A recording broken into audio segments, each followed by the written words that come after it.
Hello guys, welcome back to my channel. तो आज हम जिस मूवी को एक्सप्लेन करने वाले हैं उसका नाम है इवाना। वीडियो को पूरा एंड तक जरूर देखें और चैनल को सब्सक्राइब और वीडियो को लाइक करना ना भूलें। तो चलिए शुरू करते हैं।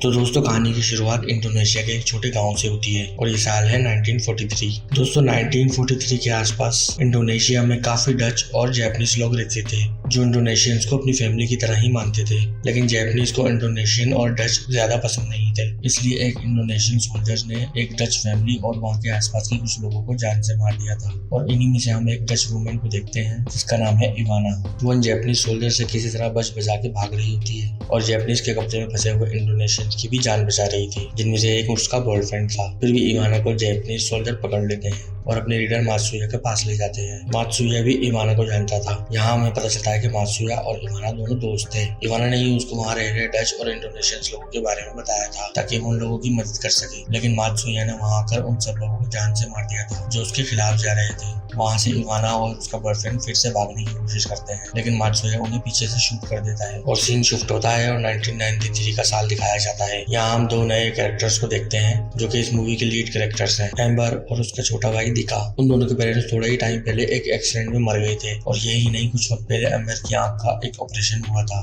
जिसमें एम्बर को 90% दिखना बंद हो गया था। इसलिए अब वो एक स्टिक लेकर चलती है और अब उनका कोई भी नहीं था। इसलिए वो दोनों अपने पेरेंट्स के एक नर्सिंग होम में रहने जा रहे थे। वो दोनों बस में थे और एम्बर को लगता है कि उसकी सीट को किसी ने पीछे से पुश किया है और जब वो पीछे देखती है तो उसे धुंधले से पीछे बैठे 3 लोग दिखते हैं, जबकि उसके छोटे भाई को वहाँ कुछ नहीं दिखाई दे रहा था और ये काफी अजीब बात थी। पर एम्बर उसे इग्नोर कर देती है। जिसके बाद ये लोग नर्सिंग होम में पहुंचते हैं जहाँ उनका स्वागत मिसेस वाती और उनका बेटा एगस करता है। दोस्तों, एगस और एम्बर बचपन के दोस्त हैं, इसलिए एम्बर उन्हें वहाँ देखकर काफी खुश होती है। दोस्तों, जिस नर्सिंग होम में एम्बर आई है वो वही नर्सिंग होम है जहाँ इवाना का घर था, जहाँ काफी सालों पहले मात्सुया ने काफी लोगों को जान से मारा था। दोस्तों, मिस्टर वाती के सिवा वहाँ पे ग्रैंड पा फारिद, ग्रैंड माँ इदा, ग्रैंड माँ अनी और एगस की गर्लफ्रेंड रीना भी रहती हैं और ये सब लोग यहाँ पहले से ही रहते थे और ये लोग यहाँ ईद सेलिब्रेट करने वाले हैं जो कि 2 दिन बाद है। थोड़ी देर में मिसेस वाती वहाँ से चली जाती हैं। उसके बाद वहाँ आर्थर आता है जो कि ईदा का ग्रैंड चाइल्ड था। वो भी अपनी ग्रैंड माँ के साथ ईद सेलिब्रेट करने आया था और ये लोग काफी एंजॉय कर रहे थे। इस बीच हम एगर को एम्बर के साथ देखते हैं जो रूम में लगे रेडियो के बारे में उसे बताता है। तो एम्बर को कुछ चाहिए तो वो इसमें बोलकर कुछ भी मंगवा सकती है और ये रेडियो हर एक रूम में लगे हुए थे। अगले दिन वो सब पार्क में खेल रहे होते हैं जहाँ खेलते खेलते दिका कटवाए उनके पास बने एक घर के अंदर चला जाता है जिसे दिका वापस लाना चाहता था। तो उसके साथ आर्थर भी वहाँ चला जाता है। अंदर जाने पे उन्हें दिका कटवाए तो मिल जाता है, पर उसके सिवा वहाँ काफी सारा सामान था जिसे वो लोग देखने लग जाते हैं। लेकिन उनके काफी देर वापस ना आने पर एम्बर भी वहाँ उनको देखने चली जाती है। उस घर में घूमते घूमते एम्बर ठीक से देख नहीं पा रही थी, जिसकी वजह से वो पुराने लकड़ी के फ्लोर पर पैर रख देती है जिससे वो एक बेसमेंट में जा गिरती है। तो उसे दिका और आर्थर संभालते हैं। वहाँ उन्हें एक बड़ा बॉक्स मिलता है जिसे आर्थर अपने साथ बाहर ले जाना चाहता था। इसके अलावा हम वहाँ एक चेयर पे स्टैचू भी देखते हैं जिसे देखकर एम्बर समझ नहीं पाती, इसलिए वो आर्थर को बुलाती है। इतने में वहाँ एगस भी आ जाता है।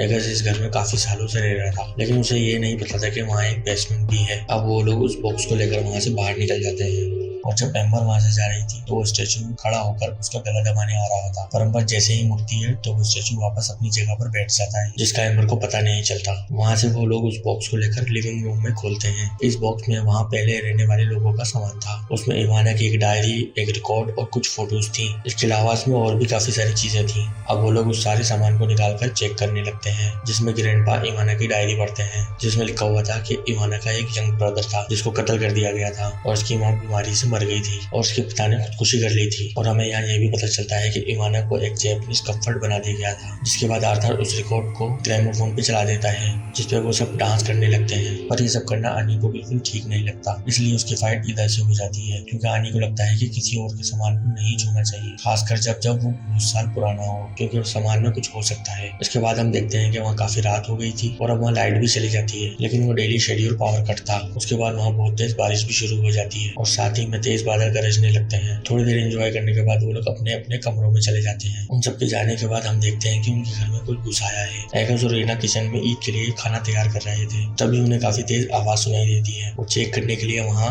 बाहर चले जाते हैं और सीन यहाँ पे एम्बर के रूम पे शिफ्ट होता है। उसके रूम का रेडियो अपने आप बजना शुरू हो जाता है, जिसे सुनकर एम्बर उठ जाती है। वो रेडियो पे आने वाली आवाजों का रिप्लाई देती है, लेकिन रेडियो से उसे अजीब अजीब सी आवाजें आ रही थी जैसे कोई मदद के लिए पुकार रहा हो। इसलिए एम्बर किचन में चेक करने के लिए जाती है और हम एम्बर की खिड़की के सामने उसी स्टैचू को चलता हुआ देखते हैं। किचन में आने के बाद एम्बर को वहाँ कोई नहीं मिलता, लेकिन एकदम ही एम्बर को आंखों से सब कुछ ठीक तरह दिखने लगता है। अब एम्बर वो सब कुछ देखने लगती है जो 1943 में इवाना के साथ हुआ था, कि जब मात्सुए ने गोली चलाई थी तो वो इवाना को नहीं बल्कि उसके बॉयफ्रेंड को लगी थी। जिसके बाद वहाँ के कुछ लोग आकर इवाना को दूसरे कमरे में ले जाते हैं और इस ख्याल में एम्बर बस इतना ही देख पाती है। ये सब देखकर एम्बर काफी डर गई थी। जिसके बाद वहाँ दिका भी आ जाता है, मगर एम्बर उसे कुछ नहीं बताती, इसलिए दिका उसे अपने साथ अपने रूम में ले जाता है। अब आनी के रेडियो में वही आवाजें आना शुरू हो जाती हैं। उसके बाद वो घर में फोन भी अपने आप वही गाना बजाना स्टार्ट कर देता है, जिसे सुनकर एनी उसे बंद करने के लिए जाती है, लेकिन उसे वहाँ स्टैचू डरा देता है। इसलिए एनी वॉशरूम में जाके छुप जाती है, लेकिन वो स्टैचू पीछे से आकर उसका गला घोटने शुरू कर देता है और एनी की आंखें बाहर निकल आती हैं। और उसके बाद हमें सुबह का टाइम दिखाया जाता है और आज ईद का दिन था और वो लोग काफी खुश थे। वो लोग एक एक करके एक दूसरे को विश करते हैं, लेकिन अब वहाँ पे कुछ बहुत ड्रामना होता है, क्योंकि जो स्टैचू अम्बर और अर्थर ने बेसमेंट में देखा था वो अब उनके लिविंग रूम में आ चुका था। पहले तो उसे देखकर सब लोग डर जाते हैं, लेकिन फिर सबको ये प्रैंक लगता है, क्योंकि स्टैचू खुद चल के आएगा नहीं।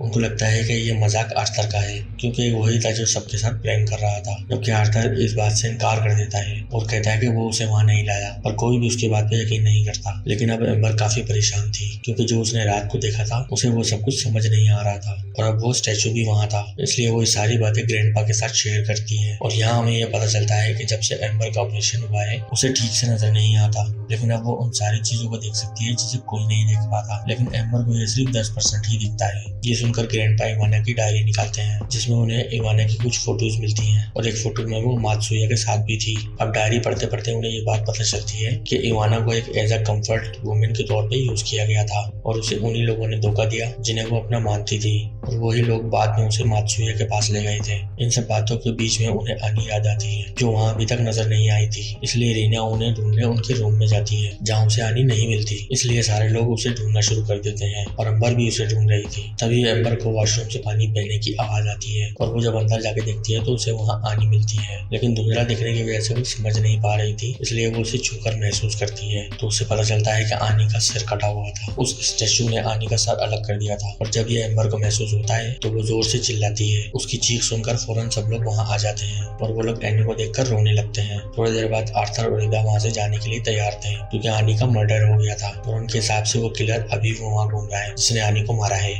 आर्थर ईदा को अपने साथ वहाँ से ले जाना चाहता था, लेकिन एगस मेन डोर लॉक कर देता है, क्योंकि उन सबको संभालने की जिम्मेदारी उसकी थी और वो उन्हें कुछ नहीं होने देगा। और वो पुलिस को कॉल भी कर देता है, पर आर्थर अभी भी रुकना नहीं चाहता था, लेकिन सबके बोलने पे वो रुक जाता है। अब इन लोगों को वहाँ एक और रात काटनी थी। हम देखते हैं कि रात में एक यूदी नाम का ऑफिसर आता है, जो आनी की डेड बॉडी को देखकर वोमिट कर देता है और जल्दी से बैकअप के लिए रेडियो पे इन्फॉर्म करता है, लेकिन उसका कनेक्शन किसी से भी नहीं हो पाता। इतनी देर में वहाँ की लाइट फिर से चली जाती है, जिसके साथ बहुत तेज बारिश भी शुरू हो जाती है। अब सुगी और एगस वहाँ की लाइट चेक करने के लिए जाते हैं और बाकी लोग लिविंग रूम में ही थे, जहाँ पे दीपक को स्टैचू चेयर पे नहीं दिखता। और जब वो सबको बुलाता है तो वो स्टैचू वहीं था। ये देखकर सब लोग दीपक को मजाक करने के लिए मना करते हैं। अब अगले ही पल वहाँ पे पड़ा ग्रामोफोन अपने आप बजना शुरू हो जाता है। इसके अलावा एम्बर को फिर से पास्ट का विजन दिखना शुरू हो जाता है, जिसमें वो मात्सुया और वहाँ के नेटिव लोगों को देखती है, जो कि इवाना को काफी टॉर्चर कर रहे थे। और एम्बर जो कुछ देख रही थी वो सब लोगों को बता रही थी। और जब एम्बर उन्हें दूसरे कमरे में लेके जाती है जहाँ इवाना को लाया गया था, तो वहाँ के रेडियो पे इवाना की आवाज आती है, जिसे आर्थर और सब लोग सुन रहे थे। हम देखते हैं कि उसे मात्सुया भी बहुत मारता है, क्योंकि उसने इंडोनेशियन लोगों की मदद करी थी और मात्सुया को धोखा दिया था। लेकिन अब वही इंडोनेशियन लोग इवाना को मरा हुआ देखना चाहते हैं। और जब इवाना हार जाती है तो वो उन सबको एक कर्ज देती है, लेकिन वो कुछ बोलती उससे पहले ही मात्सुया उसका गला काट देता है। लेकिन इवाना अपना कर्ज बोल जाती है कि उसका जितना भी खून बहा है उसका बदला लिया जाएगा। ये बोलकर इवाना मर जाती है। और ये सब कुछ वो लोग एक शेडो फोन में दीवार पर देख रहे थे और इवाना की आवाज को रेडियो में सुन रहे थे। पहले तो रीना को लगता है ये सब झूठ है, लेकिन धीरे धीरे सब एम्बर की सुनना शुरू करते हैं। अब एम्बर को हम वहाँ से बाहर आता देखते हैं, क्योंकि इवाना का बॉयफ्रेंड उसकी बॉडी उसी क्वार्टर में लेके गया था। और वो सब लोग वहाँ देखते हैं कि इवाना के बॉयफ्रेंड ने उसकी डेड बॉडी पर मिट्टी लगाकर उसे स्टैचू बना दिया था। जिसके बाद हम उसको भी यही बोलता हुआ देखते हैं कि इवाना के हर एक खून का बदला लिया जाएगा। जिसके बाद वो खुद उन जैपनीज से लड़ने जाता है, लेकिन वो जैपनीज उसे भी जान से मार देते हैं। स्टोरी अब प्रेजेंट में आती है, जहाँ एम्बर उन्हें सब कुछ बताती है और ये भी बताती है कि इवाना की बॉडी उस स्टैचू में है। तभी वो स्टैचू वहाँ आ जाता है और यूदी को पकड़कर उसका गला घोटने लगता है, पर उसे एगस बचा लेता है, लेकिन वो स्टैचू उसका सर रीना के सामने ही अलग कर देता है। ये देखकर रीना काफी रोती है, पर वो लोग उसे वहाँ से ले जाते हैं और जूडी की कार में भागने की सोचते हैं, पर वो कार स्टार्ट नहीं होती। तभी हम वहाँ स्टैचू को आता देखते हैं। तभी वो स्टैचू ईदा और आर्थर का भी सर अलग कर देता है और ये कहता है कि उसे उसका सर वापस चाहिए, क्योंकि स्टैचू का सर नहीं था। पर फिर भी ये आवाज उसमें से आ रही थी, इसलिए बचे हुए लोग स्टैचू को जलाने की सोचते हैं और वो उस स्टैचू को तोड़कर उसमें से इवाना की बॉडी को निकालते हैं। तभी एम्बर को याद आता है कि मात्सुया ने इवाना के सर को उसके घर के पीछे बने कुएं में डाला था, इसलिए वो लोग वहां जाते हैं और बॉडी पे तेल लगाकर कुएं में फेंक देते हैं, जिसके बाद वो उसे आग लगाने वाले थे। तो तभी वहाँ इवाना का भूत स्टैचू बनकर आता है और वो एम्बर और दिका का गला दबाने लगता है, इसलिए रीना उस स्टैचू पर एक कुल्हाड़ी मारती है और उसे कुएं में गिरा देती है, जिसके साथ एम्बर और दिका भी उस कुएं में गिर जाते हैं। उसमें गिरने के बाद एम्बर को ऐसा लगता है कि वो स्टैचू उसे मारने आ रहा है, इसलिए वो कुल्हाड़ी से उस पर वार करती है। वो कुल्हाड़ी दिका को लगने वाली थी, लेकिन वो बच जाता है। अब एम्बर काफी डरी हुई थी और अब वो इधर उधर ढूंढने लगती है और तभी उसके हाथ में इवाना का कटा हुआ सर आ जाता है, जो उससे कहता है कि वो सब लोग मरेंगे, जिसे सुनकर वो उसका सर फौरन फेंक देती है। तभी वो स्टैचू आकर एम्बर का गला पकड़ लेता है और वो स्टैचू उसकी गर्दन अलग ही करने वाला था। तभी दिका लाइटर से उसकी बॉडी में आग लगा देता है, जिससे उसकी स्पिरिट भी जल जाती है और खत्म हो जाती है। एंड में हम बाकी बचे लोगों को वहाँ से जाता हुआ देखते हैं। एम्बर को फिर से इस बार कुछ फोटो मिलती हैं, जिसमें इवाना, उसका भाई और उसकी बहन की फोटो थी। उन तीनों के नाम उस फोटो के पीछे लिखे हुए थे और अब एम्बर भी वहाँ से चली जाती है। जाते जाते वो अपने साथ इवाना की डायरी भी ले जाती है और जब वो सब लोग वहाँ से चले जाते हैं तो वो ग्रामोफोन फिर से ऑन हो जाता है और ऐसा लगता है कि जैसे किसी ने उसे ऑन किया था। और बस ये मूवी यहीं एंड हो जाती है।